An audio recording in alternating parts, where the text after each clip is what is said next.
Conversations with Eileen. All right, hello everybody, and welcome back to another episode of the Life and Curly Cues podcast with me, Eileen. We are coming at you with another episode, and I am happy to share that I'm finally interviewing someone else. It's not just me today, everybody. Today, I have one of my amazing, phenomenal, very talented friends that I met at Texas State. And her name is Jordan. And Jordan, why don't you tell us a little bit about yourself? All right. Hi, guys. I'm Jordan. I am a fourth-year immunology grad student at the University of Iowa. I'm Texas-born, but moved here, in 2017? I know, it seems so forever long ago. So crazy. But yeah, I'm just a kind of goofball girl living in a small world. Cue the Journey song. It is a very big world. I'm really cheesy. I love to sing all the time, as Eileen can attest to. Yep. That's pretty much me in like 3 sentences. Yeah, that's a good gist of you. So Jordan and I actually met, of course, at Texas State during our undergrad years, and we actually got hired at the same time to be RAs, and then we were put into the same sister halls, and we both started RAs at the exact same time, and so we clicked instantly because we were the newbies to the whole thing, and then we just hit it off, and we were like inseparable. And she was in one of the halls, I was in the sister hall, and we always planned our events together. We always made people go to different things that involved both of us. And yeah, we've been friends ever since. So that was the second semester of our sophomore years. Yeah, like 2015. Yeah. 5 years. I know, isn't it crazy? Oh my gosh. So yeah, we were essentially best friends, dynamic duo, everything. We even ran for dynamic duo and won it that first year. Boom, boom.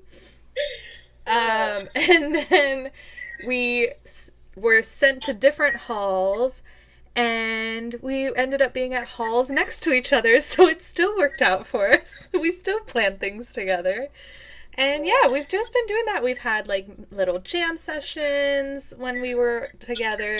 We haven't seen each other in person since we graduated and moved out of our dorms. So it has been a very long time. And I will apologize because this is the first FaceTime we've had in like 3 years.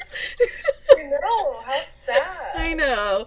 But life got crazy. You know, I was figuring shit out. You started grad school, which was intense, and then you went to a whole different state, and I was like, I'm still determined to come visit you. Yes, still very determined.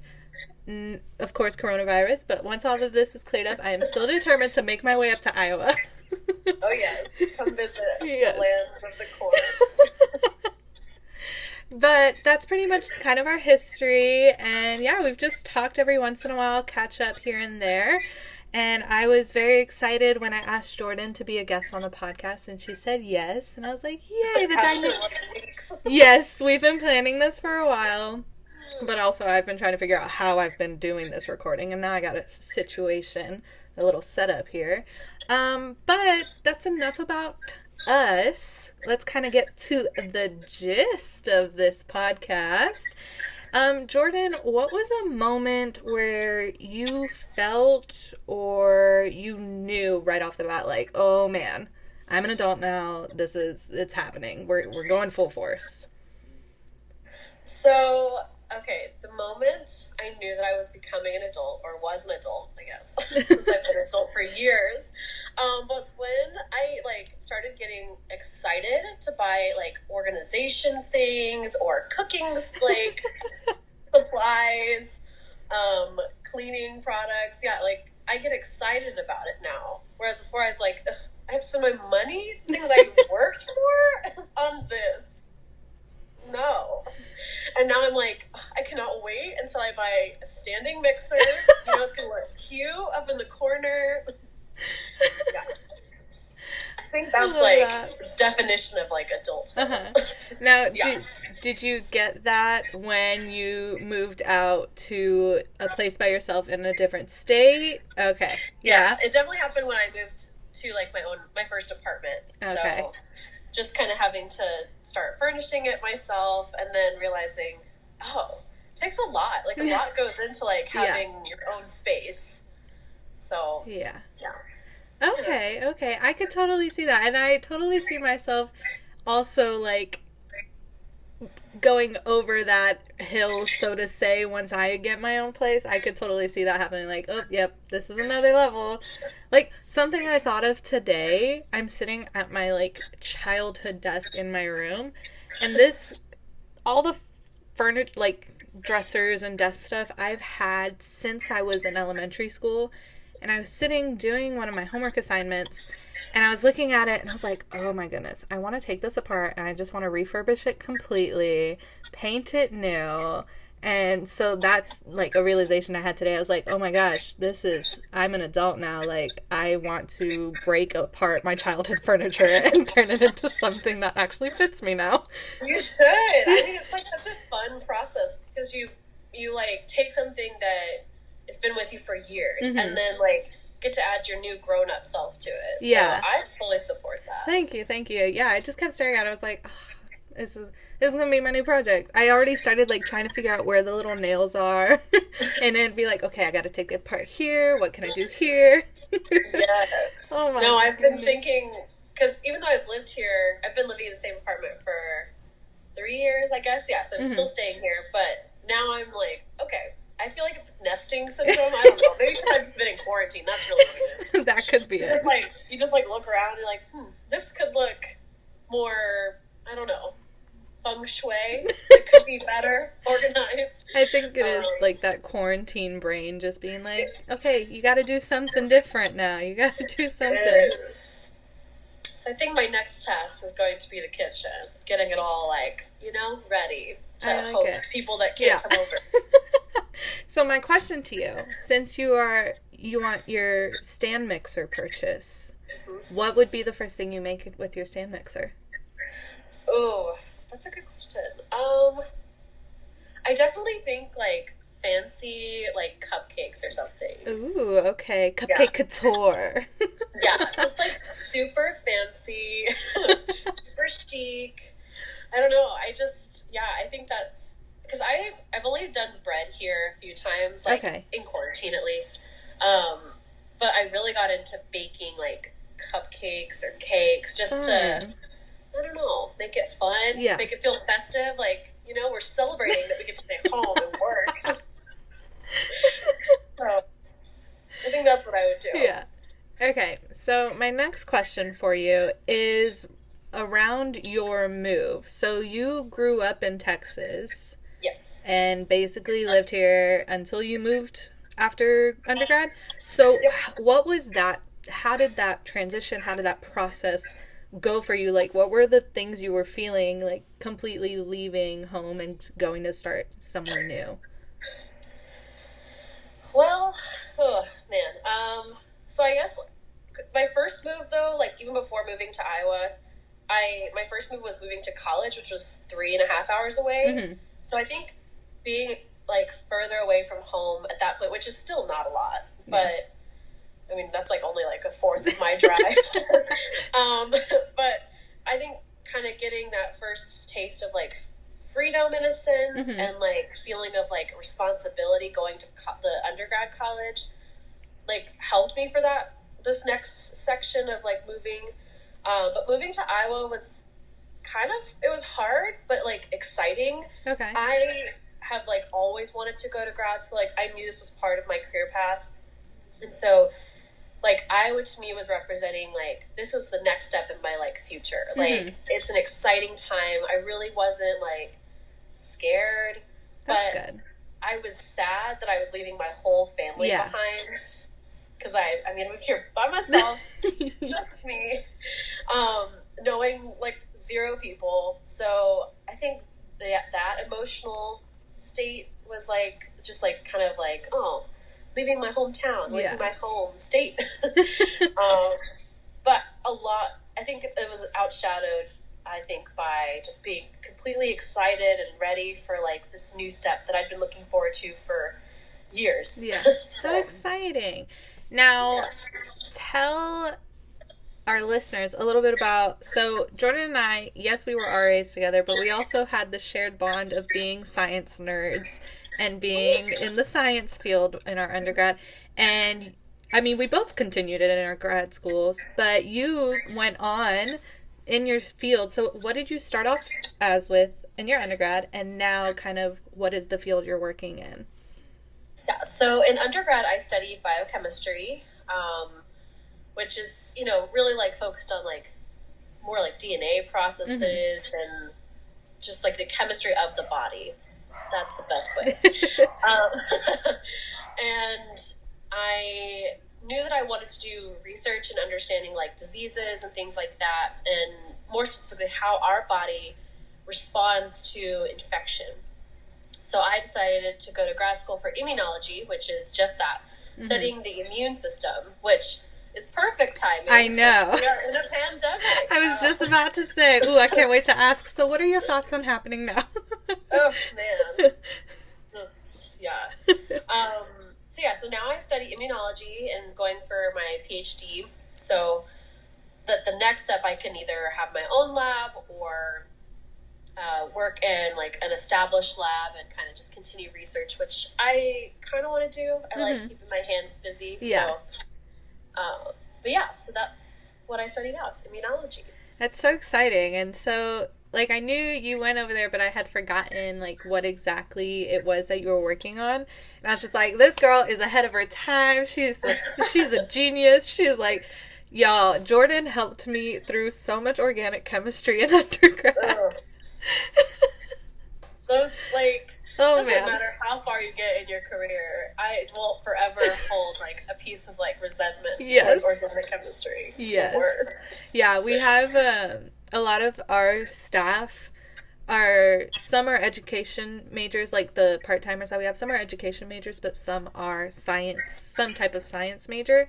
And a lot of them will start talking about like the classes they're taking, and then once they mention organic chemistry, I'm just like, no, I had to take that twice. No, thank you. I'm done with it. I don't want to look at it. I'm done. It's just not fun. It's like whenever I hear organic chemistry, I just like also hear like the Jaws theme song. Like, it just feels like that should always be playing whenever anyone mentions OChem. That honestly is a great description as to kind of how people feel about it. Yep. No. Yeah. And I mean, all of you science people, if y'all are listening, and I mean, y'all know how we're feeling. You know it. Honestly. You know that. Okay, so my next question for you is also kind of related to you moving away. Texas, Iowa. Very different climates, very different, I guess, just energies, because I mean Texas is huge, Iowa is not that big.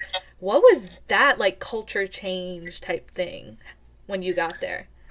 Yeah, okay, it's kind of strange, but I really feel like, so I live in Iowa City, and Iowa City is a lot like San Marcos in a way, so I feel like that transition was honestly the best, like it even down to the river flowing through it. Nice. All right. I know. Yeah. So I think that's like really cool just to have like my undergrad college and now my grad school college. The cities are pretty similar. However, I feel like in Texas, there just always seemed to be a little bit more to do. And Texas is just my home. So, when I go back to Texas, like, I just flew home, like, a month ago, I guess. And Texas is just, like, my home. Like, it just feels like a soft place to land. Yeah. Whereas Iowa is, like, it's still fun. And there's, like, my friends here. And I don't know. It's just a different vibe, you know? Okay. It's hard to describe Iowa because I think Iowa City is, like, a bubble. And the rest of Iowa, like, I have literally never explored. Really? Yeah, I don't really, at least my first year and a half, I didn't really get out and explore because I was just like, gotta stay focused, I'm here for one thing. And one thing only. And I was like, all right, well, I should probably, like, explore this cool state. So once things kind of open back up, I want to get out there a little bit and, I don't know, figure out what the rest of the vibe is for Iowa. All right. Yeah. And your experiences with snow. So you're from the Waxahachie area. Yes. Did you guys ever get, like, snow? Because I know that's kind of North Texas-y. Did you guys ever get snow up there? So we did experience snow, or we have experienced snow in Waxahachie, but it was, like, very thin, like the tiniest of, like, snowflakes. Mm-hmm. You could maybe make a snowman, maybe, if you were, like, lucky. But it, like, Iowa snow is just a whole new breed of, I don't know what is happening. I don't know what's in the clouds, but something's falling down. I just remember my first, like, winter here. It snowed, and I thought I was never going to see the light of day again. Oh, my goodness. It was pile high, and it, like, the thing is, in Texas, when we say, oh, it snowed, we mean it snowed, and it's gone, and like, it's already gone. Later. Yes. In Iowa, it snows, and then it's like, oh, it's here 2 weeks later. Okay, it goes away, it warms up enough for it to melt a little bit, and then it snows every weekend. Okay. And I'm like, are you kidding? What is this? What is this white, like, cold thing that is, like, just surrounding me in all moments? Yeah. I don't even have enough clothes for this. Yeah, it's that was a big shock, and honestly, even though I've lived here now for and experienced, I guess, 3 winters. Yeah. Is that true? I don't even know. Maybe 2017. Wait, okay. No, 2 winters. 2019. 2 winters. Yeah, this will be your 17. No, 3 winters. Yeah, 3. This will be your 4th. Okay, math. I don't even know. But, like, even though I've now still seen 3 different winters with snow and just, like, the general colds. Yeah. Like, the polar vortex hit us, like, 2 years ago. Oh, it was, like, -50. Uh-huh. That's absolutely not. No. I still am, it just shocks me every time. Like, as soon as I can start feeling the change in the air, like, I get a little nervous. I start stockpiling some stuff. Like, oh, my goodness. That is... Man. But, I mean, you're from Maryland, right? I lived...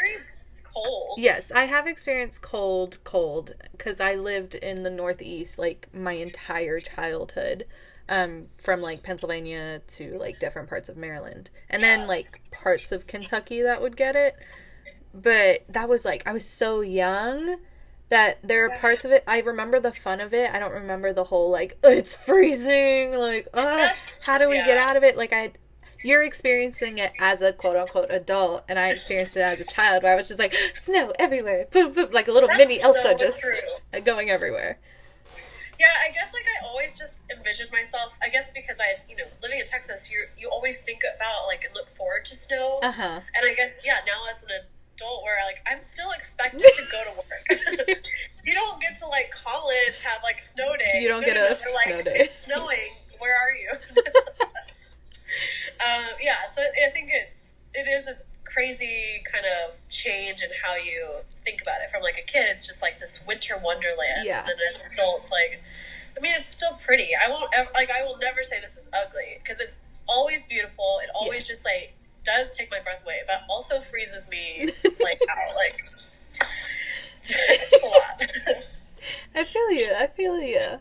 Okay, so I want to know, since we're talking about Iowa, what is, because we're still dealing with a pandemic, what is, and I've only really researched, I only know really what's happening in regards to Texas because I'm living here, but you, as a Texan living in another state, how has coronavirus been in Iowa? Like, what's happening up there?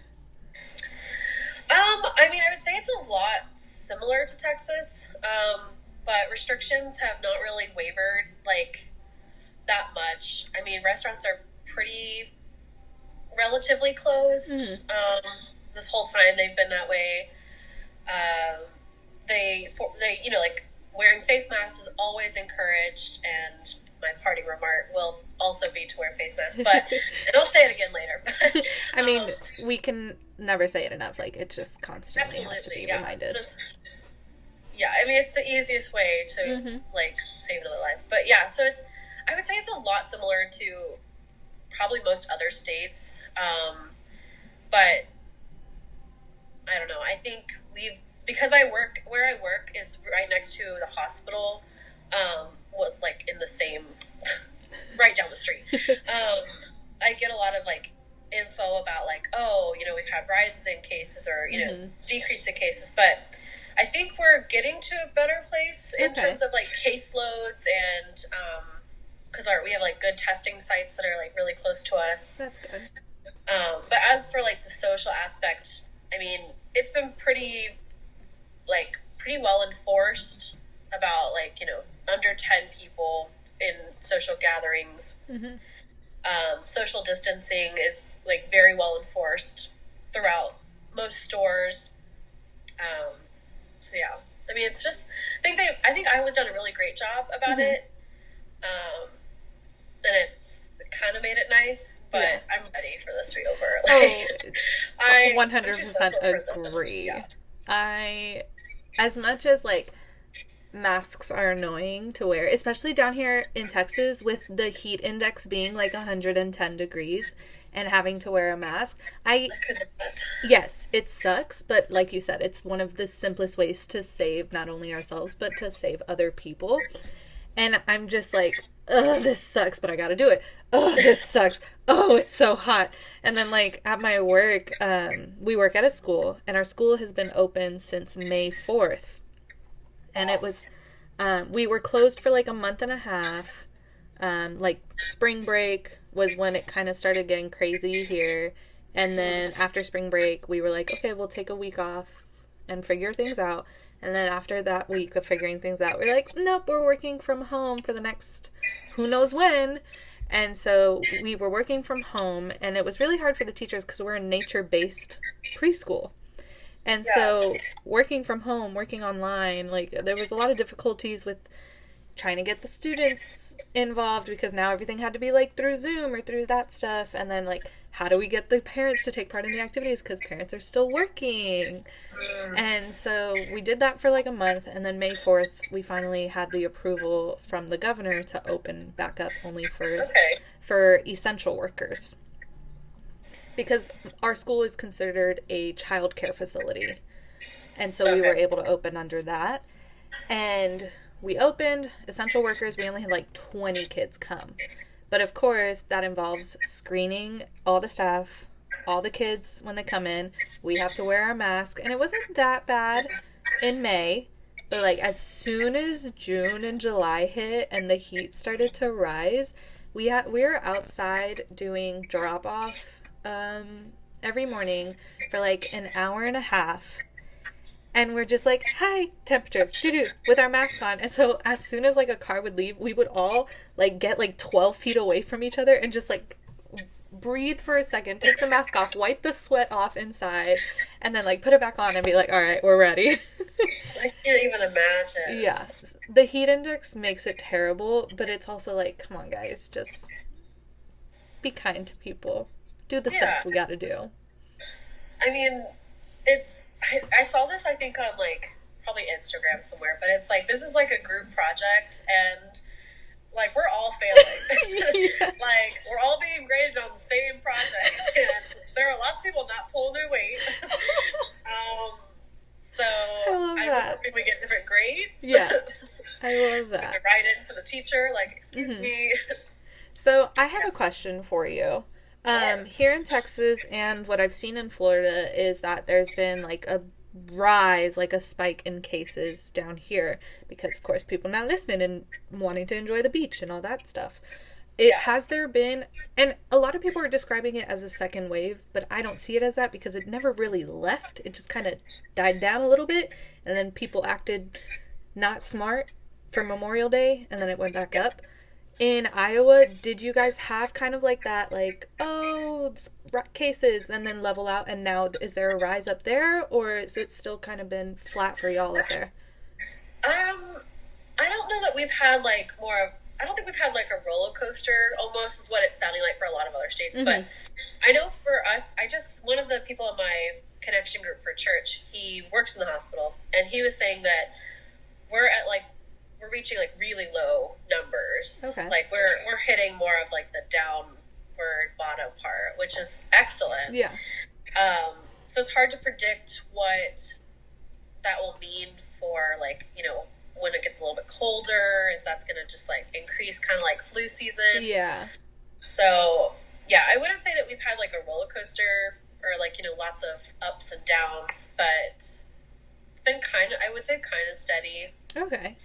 I definitely know that, yeah, in Texas, there's lots, Florida, there's lots, California. The problematic, oh my goodness, yeah, I follow a lot of creators from LA, and just them talking about LA alone, it just sounds like insane.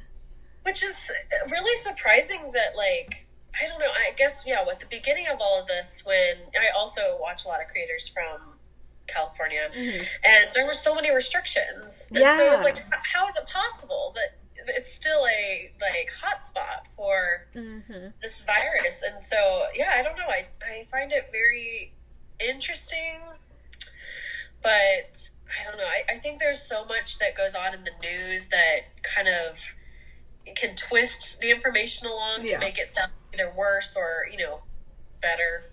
So I don't know. I definitely recommend that for viewers and also just anyone, just that, like you look more towards like the CDC, the places that are really the ones like understanding what's going on with the pandemic, mm-hmm. rather than just solely focusing on like news reports, which are helpful. They are. But, there's also more sometimes. There's more to it.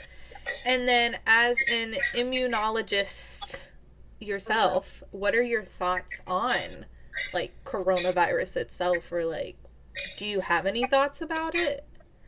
I mean, I wish I could say I had like a whole plan for us.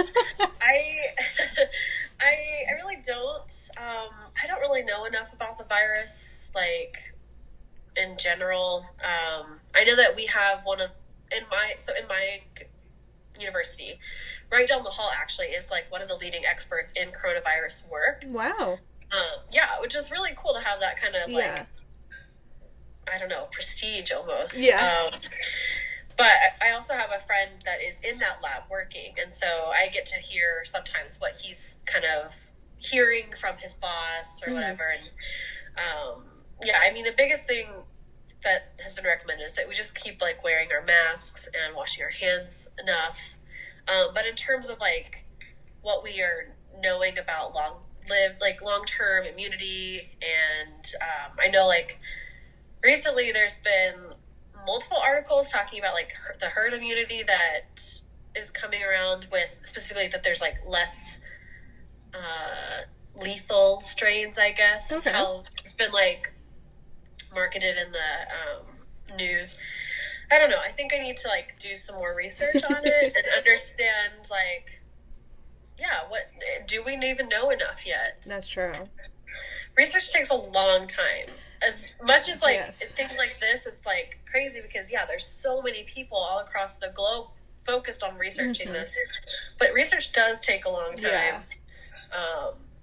So I don't know. Yeah. I'll probably have to get back to you on like a more, I don't know, maybe like some like highlighted information about the virus, and you can post that on your like Instagram story. Yeah, that'd be cool. Because what I've seen, research takes 5 every years to like finalize things and do all that stuff.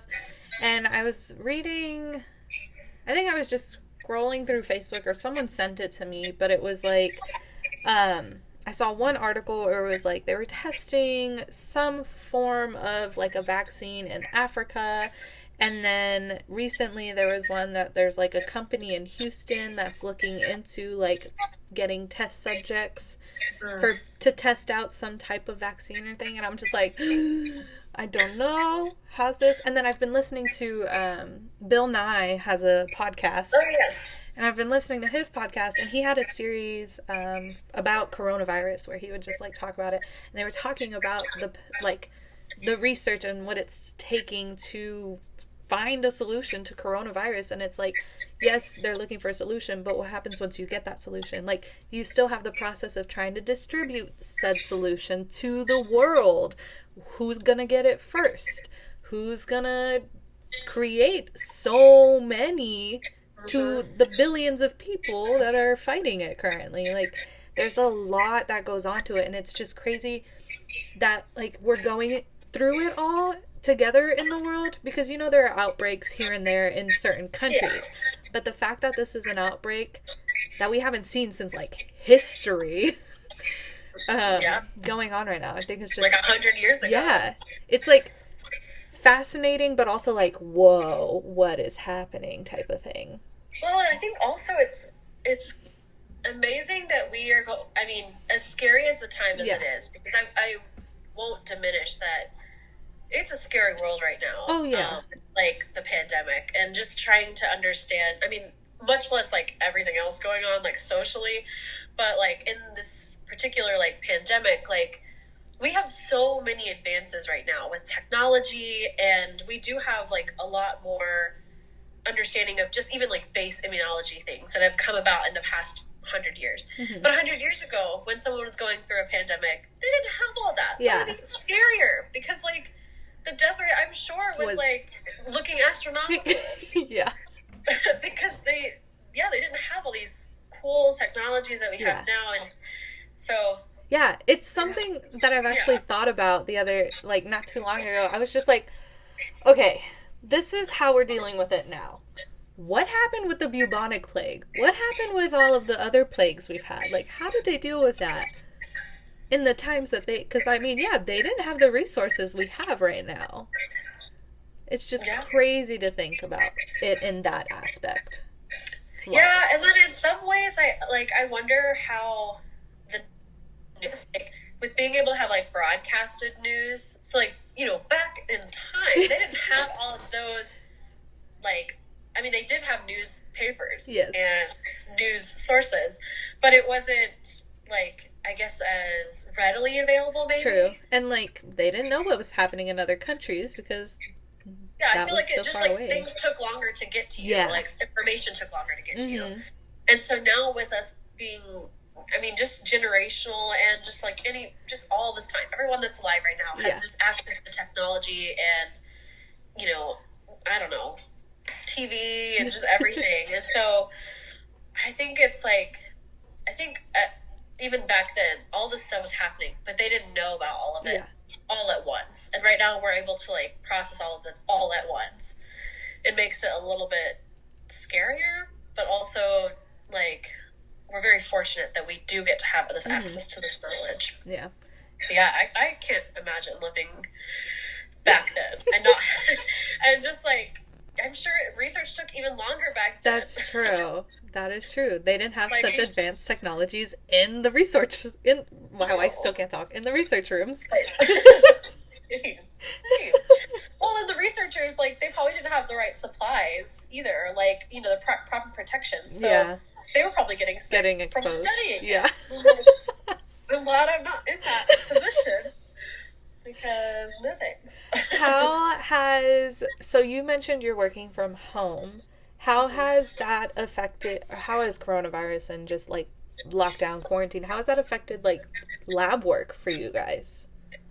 So we went into quarantine, or like working from home. We transitioned there in like March, halfway through March like 15th or something.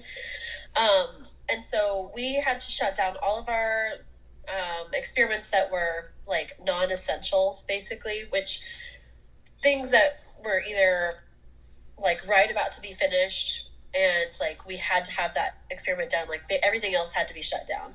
So mine were still, I had just gotten back from a conference presenting my work, got home for about like a week and a half, and like I didn't really have time to start anything yet because I was just getting back. And then by that time I was like, okay, I'm ready. Yeah. It was time to shut it down. So we had to completely stop going into lab. Thankfully I have like writing. I can like read papers that are being published in my field that maybe I haven't had time to read, or I'm working on writing a grant so that I can help fund my work for like the next few years. So it's been nice having to be home to focus on writing. Focus on that. Although I wouldn't say I'm the most productive at home. I get very distracted by my cat. But yeah, so it's definitely been hard because I can't go in and like just do the experiments that I'm wanting to do. I can just like be home and think about them. Yeah. And then I guess while at the beginning of the pandemic, or like at the beginning of lockdown, I was still taking an online.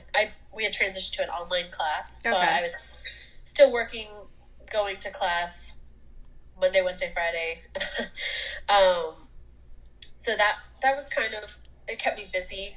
But we actually just got approval to start going back into lab more regularly this past month-ish. So I've been in and out. Like I only go in when I absolutely have to do an experiment, and I try to go home like right after. So it stopped us for like about a month, like 2 months completely working, and then slowly but surely you can do like a little thing here. Little thing here and there. Yeah. I mean, it's definitely just sad at times too, because when you go to lab, for me, when I think of lab, like our lab is packed. We have so many people, and now when you go in, you might be able to see one person, maybe three, but it's not like a full house. And I don't know. I think having people there helps your research as well, because you can like talk through your ideas or your results, and you don't really get that right now. So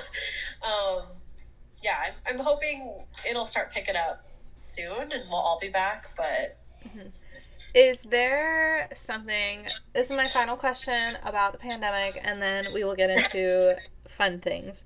But is there something that you've kind of learned either about yourself or just another realization of like, oh goodness, I'm an adult while in lockdown mode, while in quarantine? Is there something that you're like, oh wow, this is it now? Yep. I think discipline. I think the pandemic has really taught me about that I myself have to discipline, like put pressure to discipline myself to stay motivated to do work. Because it's really easy working from home when it's like, oh, I could put Netflix on. Girl, that was me that entire month and a half. Oh, I mean, yes. And it's why my productivity went downhill. Because it's so easy to be like, well, I mean, I can be comfortable here. So that's pretty fun. I could stay in pajamas all day if I wanted to. Yep. But I found that when I get up and I actually like get ready and say, okay, I'm going to work on this from this to this. And then like, take a break. You can watch an episode, sure. But then you need to like go back and put that discipline back on yourself. Because I wasn't disciplined at the beginning. I was just like, this is nice. This is vacation. I mean, like I have to work, but vacation. But vacation at work. So I think I realized that I like structure. Even though I already knew that, but I think it just cemented it to myself that I like structure. I kind of need structure to like be productive. Yeah. So, I went through that same realization, just like structure, because for the longest time I was like, oh, I just want a job that I can work from home and I can set my own schedule and do my own thing. And then I was given it. I mean, not in the situation I wanted it to be given to me, but I was given it. And then I was just like, oh, no. I'm going stir crazy. I am getting distracted way too easily. I cannot work in my room anymore. Okay, let me try the office. Oh, can't work in the office anymore. Let me try the backyard. Let me sit outside on a hammock for a little bit. Nope, can't do that. Okay, let me sit in the living room. Nope, can't do that. Let me sit in the dining room. And I just started bouncing around everywhere in the house. And I was like, I can't do this. Like, I need to physically go to a job and, like, actually have the structure there and not at my house. There's no way. Like, work and how home life just don't mix, and that's not, I thought it was meant for me, but I realized through this pandemic it's not for me. Well, I'm sure it was also hard because you have like a full house at home, right? That's true. Like, Yeah, when your parents and your brothers, just one brother. My parents, at the beginning of all of this, the youngest brother, the one that goes to Baylor, he like had just gotten out for spring break. He went to South Padre while all of this was starting to like unfold. And so he was in South Padre, and I'm thinking like, oh my God, he's going to bring coronavirus to the house. Oh my God. And then the middle child, he had just finished some type of training or something, and he was staying at home until he was able to move to his new station. And so at the beginning, it was all 5 of us in the house. And then when Christopher came back from South Padre, and when I sprayed him down with Lysol, because we were in intense times at that time, he walked through that door. Jordan, I kid you not, I took the bottle of Lysol and I said, nope, you ain't going anywhere until I hose you down. Because he was in South Padre, and then, like, of course, being like, what is it, brain... the words can't come out of my mouth right now, but being where they control you, I don't know, what's that word? I literally don't even know what word we're trying to go for. You've given me like no information. You just said like brain. What's the like brainwashed? Brainwashed or hypnotized. That's the word I was looking for. Okay. Being like brainwashed from the news, how like, oh, it's getting crazy, and then like, oh, all these kids from South Padre are gonna get coronavirus, and I was like, my brother was there. And so part of that like hysteria, almost of just panic. Yeah, and then with my mom having an immune issue, like I was just like, we need to protect her at all costs, like we cannot risk anything. And so when he came home, he was still technically supposed to be going back to Baylor that following week. But the day he came home, Baylor emailed and was like, nope, we're doing online school, or we're going to be closed for the next week, transitioning to online. So he's been with us ever since March. He has not been back. We've been to Waco a couple times just to move him out slowly, and he's finally moved all out. And then the middle child, he left about like a month or so ago because there was a pause in the military for all moving. Then they released the pause and he was able to move and start work over there. So now it's just me and my parents and my brother. And I mean, we still kind of all stick to ourselves because like my dad works in the medical field, so he's still going to his work every day. I wasn't going to work, but now I am back at work, so I'm gone every day. And then Christopher got a job like a couple weeks ago, so now he's going out and doing work. And so really it's just during the day, it's like just my mom and the dogs. And she's going stir crazy because she can't go anywhere for her safety. And so it's just been, a little crazy, but working from home definitely at that time was, it was a full house. Like I was distracted by anything. I like hadn't seen my brothers in so long. One was in college and one was that, so it was kind of just also that reuniting. Yeah, just like getting to, I don't know, almost feel like kids again. Yes. Where it's like, ooh, it's party. Yeah, exactly. Like, basically that was it. Okay. Enough about coronavirus. Get out. Yeah, we don't want to talk about you anymore. Before all of this happened, you and I also shared a similar thing because, that's our dynamic. That's our flow. I went to Canada in December, and then you went to Canada, and you went to the exact same place I went, And I just thought that was fascinating because I was like, oh Yeah. my gosh, of all people, the next person to go to Canada and go to exactly where I was is Jordan. I So know. you were there, as you mentioned, you had a research um, Yeah. Friends. conference. Yes, a conference. And what did you think? So for those who didn't listen, first of all, if you have not listened to any episode or watched anything, um, I went to Calgary for my birthday, and I went to Banff, and Jordan went to Banff in March for this conference. So what did you think? What are your thoughts on Banff? It was absolutely beautiful. We stayed in, so yeah, I was there for this big Keystone Symposium, which is like a pretty cool conference with just like a bunch of people from all over. And so we stayed in this like the fanciest of hotels. I'm not even kidding you. Like it looked like a magic castle in the like winter time. Oh my goodness, phenomenal. Yeah. So I thought, like, first that was just amazing. I mean, so we were there we arrived on Sunday night. Really, it was like Monday morning. Girl, yeah. We got there Sunday night, and the conference was from Sunday to Thursday. So during that time, I didn't have a lot of time to explore because we were just in the conference, like in talks or poster sessions from like sun up to sundown. And the only time we would get out to go anywhere was to eat like lunch downtown. And that was like cute. Just like a cute little touristy spot. Mm-hmm. But then the like weekend, so Friday, Saturday, and a little bit of Sunday, we took me and my coworkers that we went and like just took vacation days just to hang out before we flew back. And it was so pretty. It was just gorgeous. I don't know. The snow there was magical. Isn't snow it?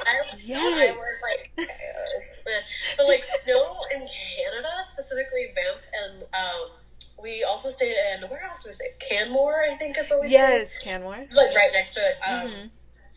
It was beautiful. Just like the mountains were so big, I couldn't even process how large they were. Yes. Yeah, I don't know. There was just like beautiful like lakes that were frozen over. Yes, I went to the what is it, Lake Louise? Lake Louise, yeah. Isn't that place just mesmerizing? I couldn't even like it was so cool. I want to go back in a warm month. Me too.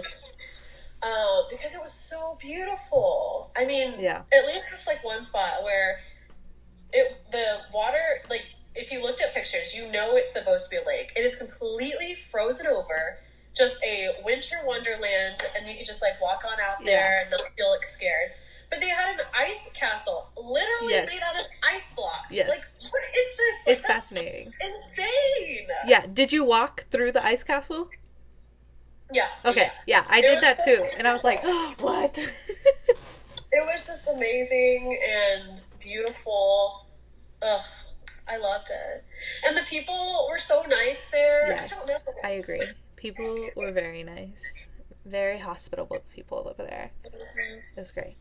But I just thought that was so cool that, like, of all places to go, we have an experience that we weren't together, but we both saw the same things within a few months. And I was just like, someone knows the beauty that I saw.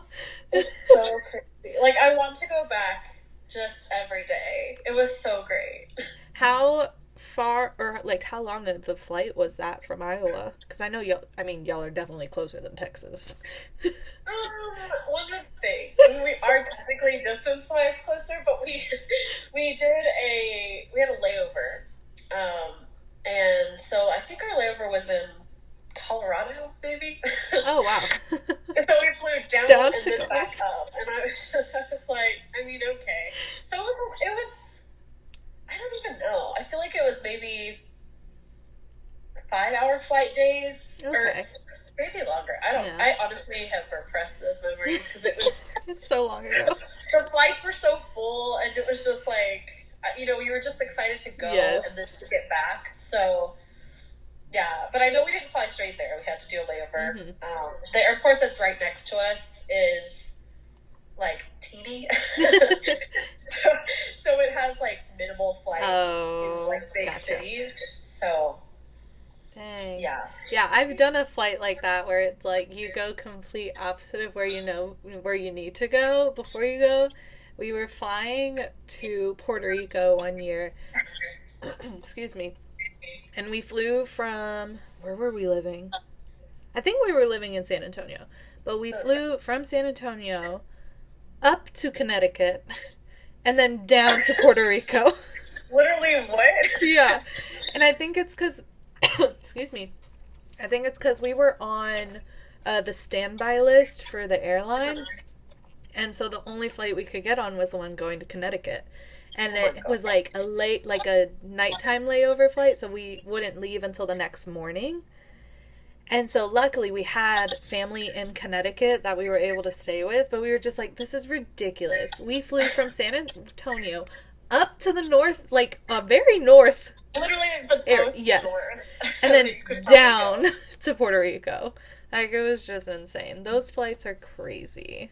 Yeah, they like don't. It doesn't make sense to me, but also I understand that that's just sometimes how it works out. That's just how it's gotta flow. That's so good. Yeah, San Antonio to Connecticut. Wow. Yeah. It was crazy. Before we get to the final portion of the podcast, do you have any questions for me? I feel like I've been spitballing a lot. Hey, we haven't talked in a long That time. is true.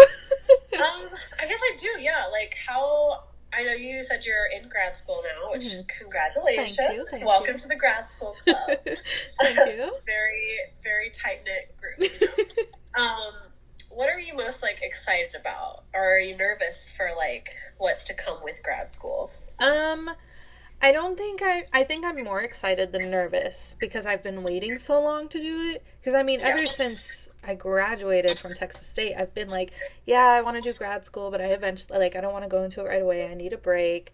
And my year break went from 2 years to 3 years, and now I'm back. But, so, with all of that building up, I think I'm more excited than nervous because I know what I want to do now. A lot has changed as far as what I want to do from undergrad. Because when I graduated, I think one of the last things I told you was or when we had a conversation about our futures, it's I'm going to study animals, I'm going to do marine biology, that was it. Yep. Save the turtles. Yes, I was going to save all the animals. And now I'm over here saving the animals, but not in the way I thought I was going to be saving the animals. And so now I'm on the whole environmental education path, which I think just that in of itself is what makes it more exciting for me because I'm actually combining both of my loves into one type of career. I think nervousness comes at the end when I need to figure out job wise what I'm gonna do entirely. Yeah. Because again, I chose another type of program that there's not a lot of money in it, but there's so much more fun in it. Yeah. It's so fun. Yeah. But I'm excited for the types of classes I'm going to be taking. I kind of mapped out and looked into they gave me wow, I don't know words today.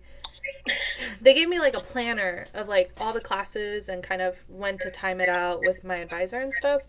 And so I mapped it out to where I'm not going to overwhelm myself by taking multiple classes. I'm going to take one class a semester so that I can actually retain the information because undergrad, man, those many classes, did I retain much? Not really. Absolutely not. Yeah. So I was like, you know what? I'm going to be serious. I'm going to take it at my own pace. The program I'm in, you could finish within 18 months of starting the program. Of course, yeah. But I'm not going to do that, of course, because I don't want to take that many courses at once. And so, right now, I'm taking one course, and it's Environment and Society, and it's looking at the relationship between the environment and society. So, how society behaves in regards to, wanting to be sustainable or wanting to just think only about money and all that stuff. And also the, psychology of it all. Because that's what we've been doing this week, just psychology.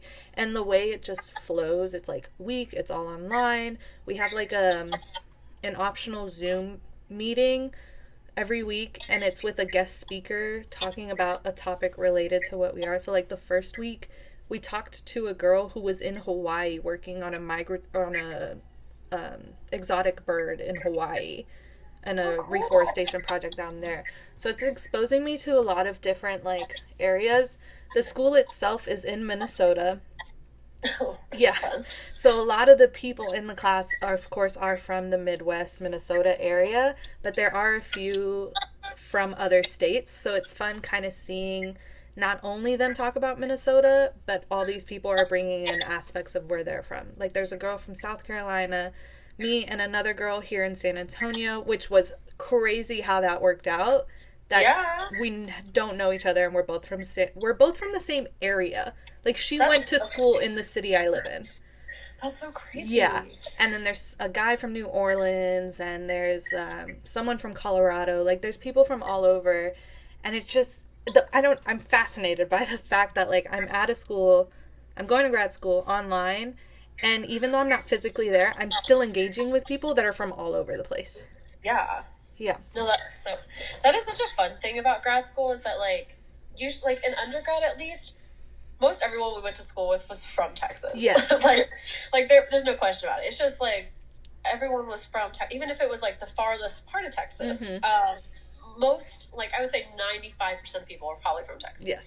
In grad school, at least in my cohort of students, none of us are from the same state. Yeah. Like I think maybe like 2 people from Iowa, but like everybody else is like from every single state. And it was crazy because so when I was in the grad school process of interviewing for grad schools, I went to a school up in New York, in Buffalo, New York. Great school, but you know we chose Iowa as. Yeah. Anyway, so I was there. It was really funny because we were all lined up interviewing for this like program, and we were about to go to dinner, and so they were introducing us to like the faculty members, and they were like, oh, so we have some people from Texas, and I was like, oh yeah, that's me, and then this guy raises his hand, and I was just like, what? Anyway, so you know, fast forward to like later, we go back to the hotel, and I was like talking to the guy, and he's like, hey, yeah, where'd you go to undergrad, or like where'd you go to school? And I was like, Texas State. He said, no way, I was doing my master's there. What? Like, yeah. And then we kept talking, and he said, yeah, I just interviewed at University of Iowa. He is also here. Oh my god. Yeah. He's in a different program, but I still see him, and that's I'm a small world. I know. Wow. I mean, we're Facebook friends, but like, it's just kind of funny because it's like, yeah, it's crazy how the world is so big, and yet, like, even like you said, you found someone that was from basically the same city. Yeah. And going to the same school in Minnesota. So, yeah, so I'm excited about like what I'll be exposed to in the sense of like education and all that, and it's very like it was a very spontaneous like, oh, I'm gonna apply, like I've been thinking about this forever. I applied, and then within a week I found out I got accepted, and then that next month I was starting like full force, all in. So fast. It went fast, but the fact like it was fast, but I had also been thinking about this whole grad school thing for the past year, that it was like, okay, yeah, we're doing this, we're going on it. And then I forgot where I was going with that. Oh, it was weird how it also worked out, again, world being small, that like the university that I'm attending is in St. Paul, Minnesota, which once all this racial injustices and stuff started kind of really getting big because of George Floyd, that happened in the Twin Cities. That all of that happened in the same area as my university. So like our start date had been pushed because a lot of the riots that were happening were right across the street from the university. So it was weird that I was here in Texas. I'm attending this school in Minnesota. I'm getting all these safety notifications, like how we used to get at Texas State, like don't leave the area, stay inside, there's criminal activity happening, like all of this, and I'm just like, what is going on? And then it clicked in my head, oh, wait a second, all the George Floyd stuff, that was in Minnesota.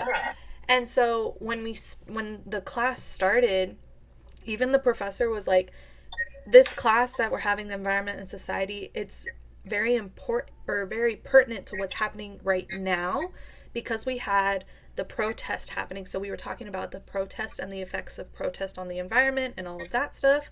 And then, of course, there's always the environmental talk of like climate change and all that. So we were like, this class is so relevant to what's happening right now. So we're able to bring in all aspects of today into the class. So I think that's also something exciting, where we're not looking at things from history that relate to the topic. We're looking at things that are happening today to use in this class.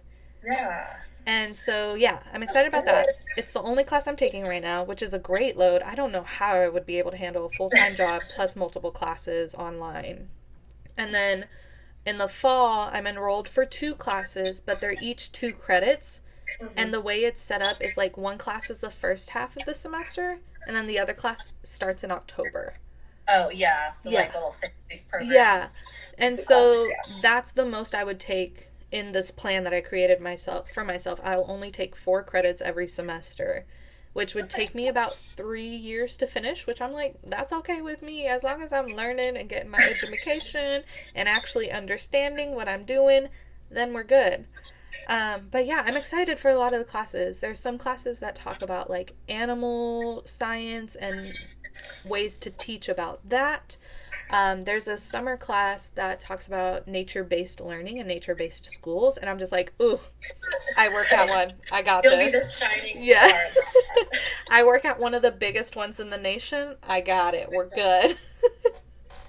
That's so cool. Yeah. So, I mean, it's like, it sounds exactly like what something you would be doing. Yeah. Like, with your involvement in heat back in Texas State, like, it sounds like exactly what I would expect you to be doing. It's just crazy.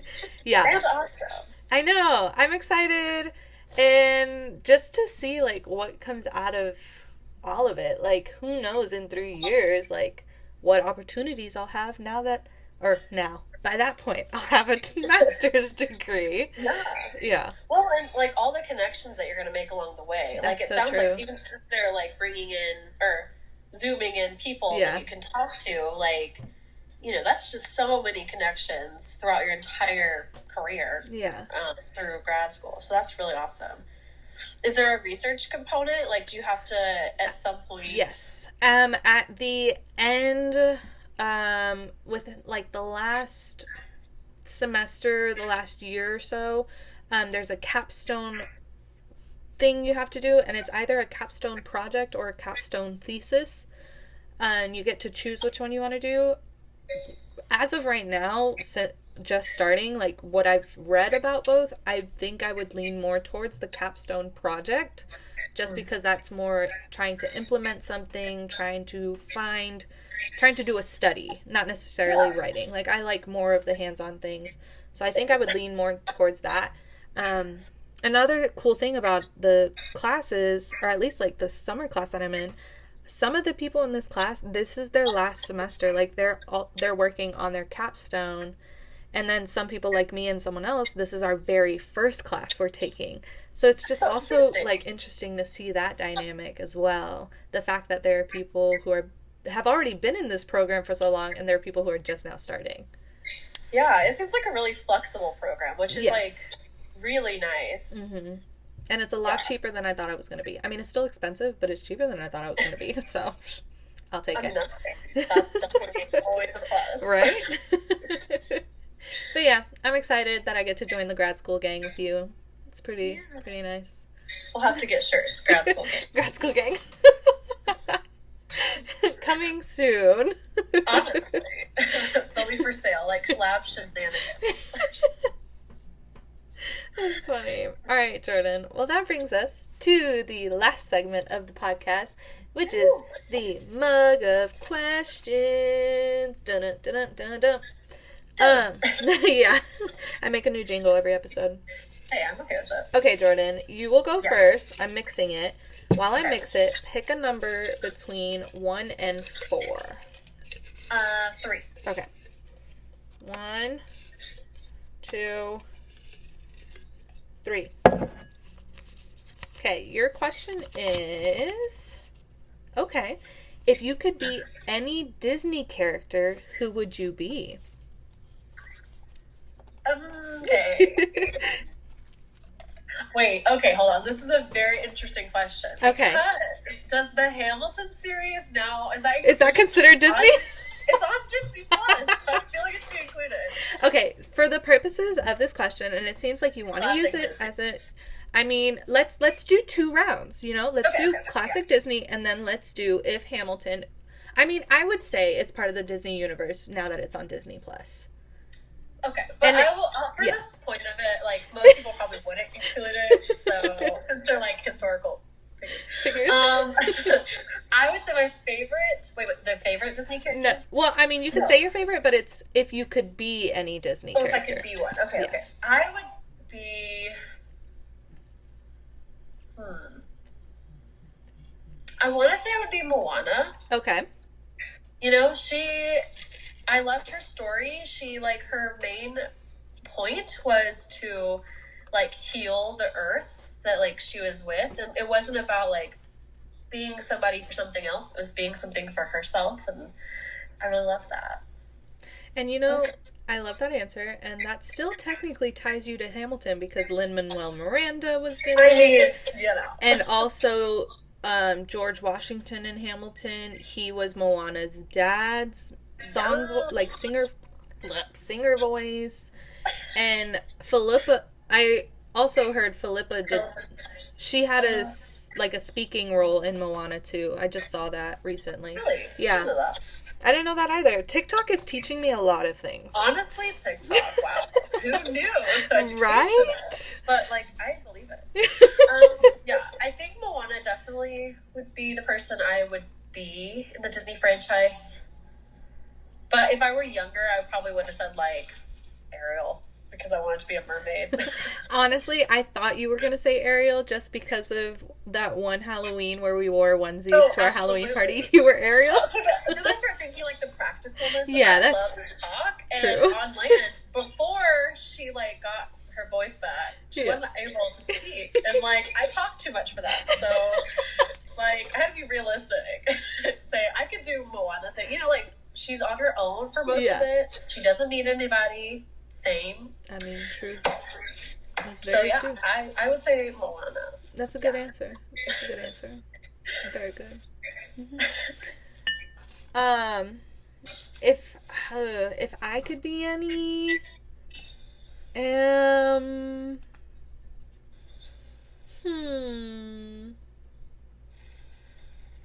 I don't know. I mean, in a way, I would want to also be Moana.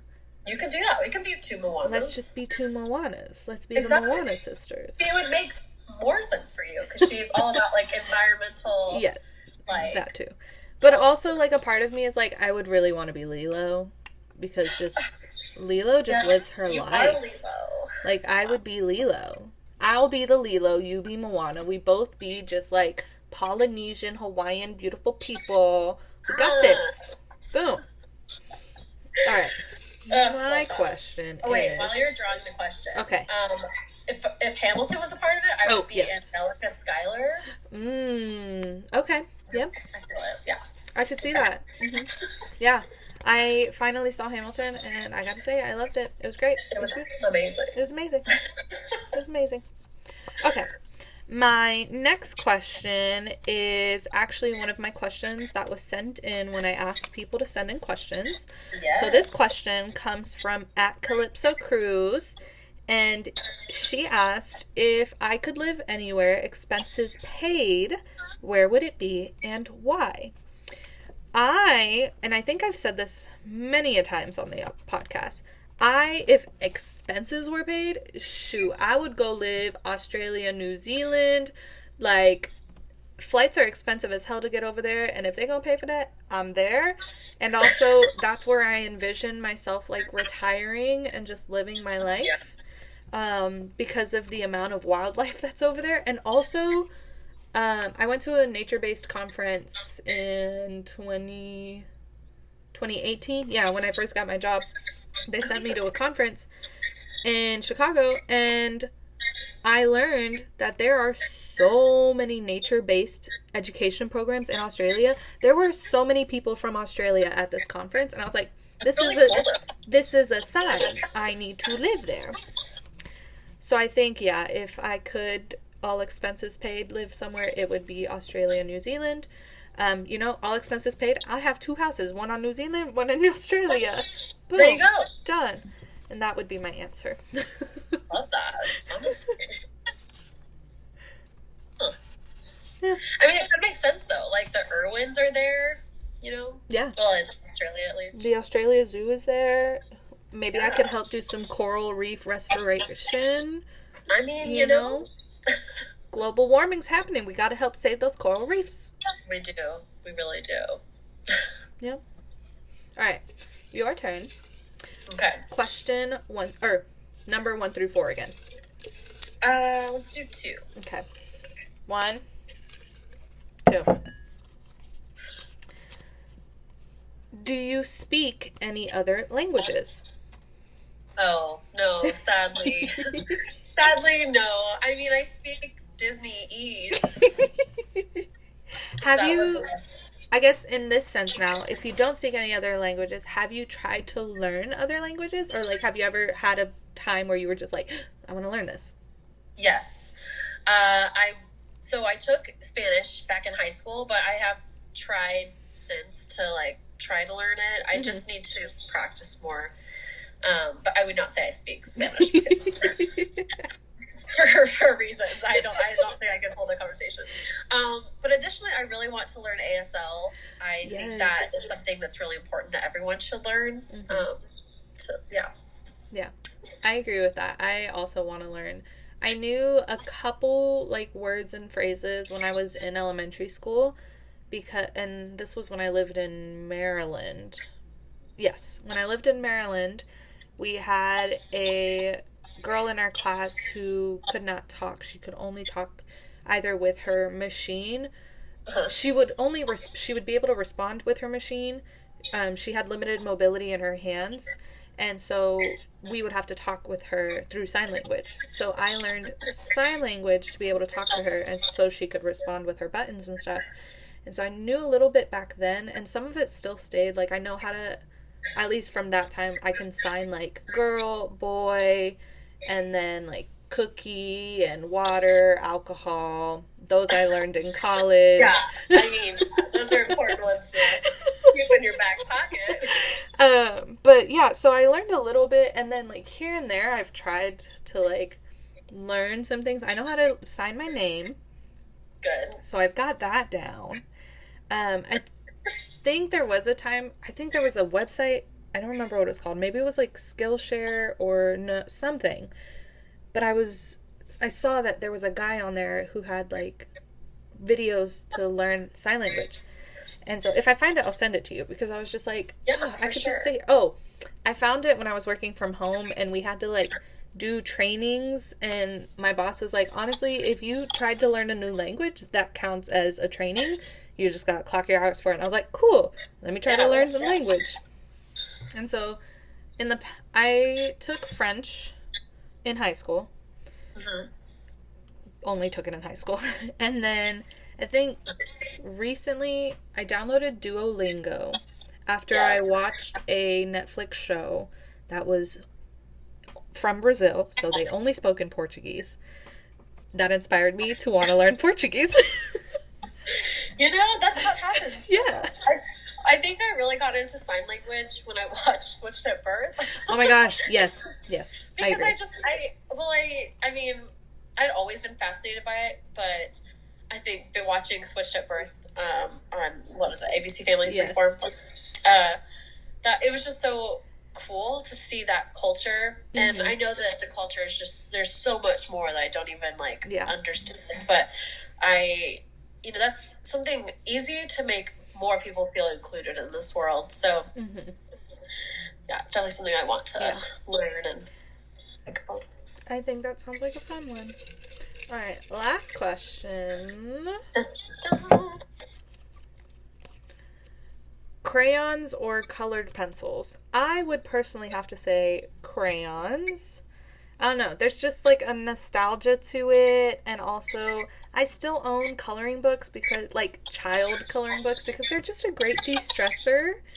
And then I have my little, like, bucket of, like, crayons at my desk all the time. I can, like, smell that image. Right? Of those crayons. Like, I know exactly what smell it makes. It's complete nostalgia. And then there was a time, one of my best friends, since I moved to Texas, me and her, we always hit it off, and we always loved coloring books, and we always, like, gave each other coloring books as gifts. And then when she moved to Illinois, we would still send each other packages and stuff. And one of the years, a package she sent me, I think for Christmas or for my birthday, was a coloring book and, like, glitter crayons. Oh my And I God. remember thinking, like, I'm a full-fledged teenager, but this is the best present ever. Yeah. Honestly, it is the best. Yeah. Even now, like, as an adult, it's still just, like, fun. Like, Yeah. There's something so peaceful about it. There is. I don't know. I'm not a crayon person. Like, I know crayons, they are very nostalgic, yes. But I like the precision of a, like, colored pencil. Yeah. Because crayons, they make, like, the little, like, white parts in Yeah. it. Like, what? You're like, I want you filled in all the way. Yeah, like, that's why I'm coloring it.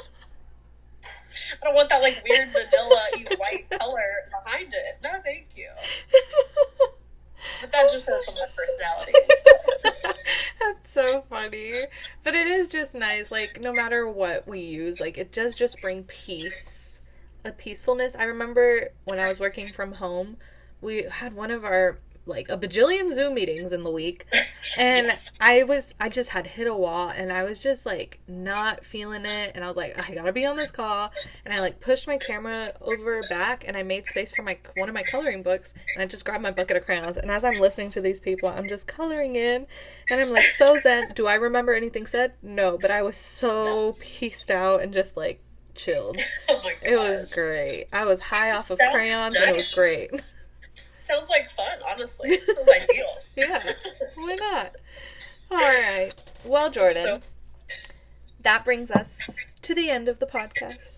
I'm so sad. I know, this was a great chat. Like, I needed this so much, not only to catch up with you, but also just in the podcast world. Like, I needed this because I was in a lull, and I'm glad to finally be in it again, talking to people, interviewing people.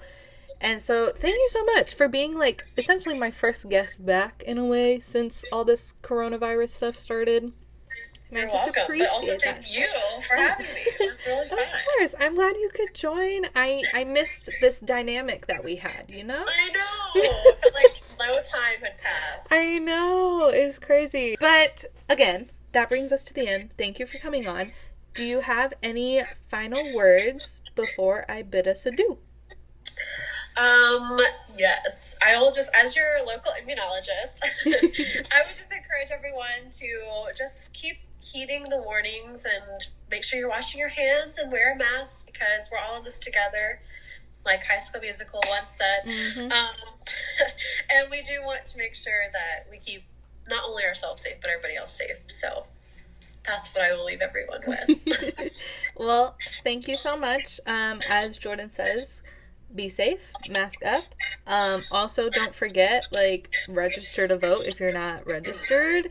Get on that. I was never someone who was about politics, and I registered to vote last year, and I got myself situated, and I've been voting every time there was a time to vote this year so that I could make my voice heard in the smallest way possible. And it's not that bad going in person to vote. They are taking a lot of safety precautions. I was in and out, felt very safe. Here in Texas, they give you, like, a little finger cut or a glove, so, like, do what you need to do to stay safe. But yes, mask up, vote, all of the things. Thank y'all for listening. Y'all can listen to the podcast wherever you listen to podcasts. I discovered the other day I'm on another podcast website, so boom, there you go. More things to listen, more ways to listen to me. You can follow me. All my links are in the description at Curlyheadedcutieeileen. Other than that, I think that's it. I will talk to y'all later. Bye!